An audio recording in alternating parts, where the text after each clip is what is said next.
Okay, this tip is going to be on combination number 8, which I think is a very important technique if we take a good look at it, inside and out. Now, right off the bat, it's a great expression of the rule. Where the line ends, the circle begins. And when the circle ends, the line reappears. Let's take a look. He throws a punch. Now, our combination 8 normally is we would block, we would do a front kick, and then we would turn it into a roundhouse kick. All right? And then cross and cover. Now, there you go. You've got your line and your circle. Where the line ends, the circle begins. Two things. Some instructors will teach you to block, hold, trap, whatever. I would say, if you go to the average male and throw your leg down there, those hands are going to fly down out of sympathy.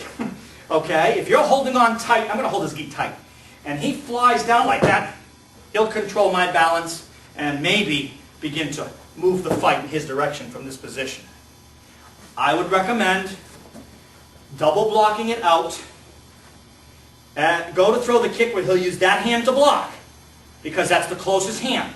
And then bring it up, pop him in the face. Okay. One other thing about combination 8.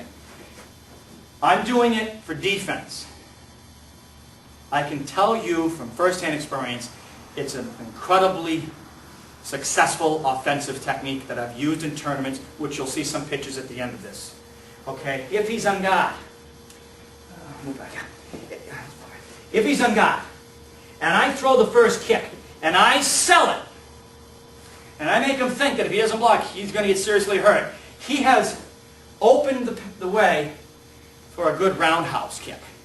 The key here is you have to sell this leg. You can't cheese it. He won't react to it. You've got to make him believe that when you throw the first kick, block, and come up, and come around, and strike the side of the head. I used this in a tournament in 1979 or 80. 9 out of 10 times I landed as a point. You're going to see it. Okay? I'm not moving. It's just a picture of where the guy's hands is opposed to my foot. Now, the only trouble you'll have it as a defensive technique, if he switches sides, he's got a backup hand to block, and you might have a little trouble now with it, so we do it, that's right, left-handed. Just switch it. That's all. Okay, so again, to recap. Okay. It's a great lesson on learning, where the line ends, the circle begins. And where the circle ends, the line reappears. For those of you that have combination 9, there you go.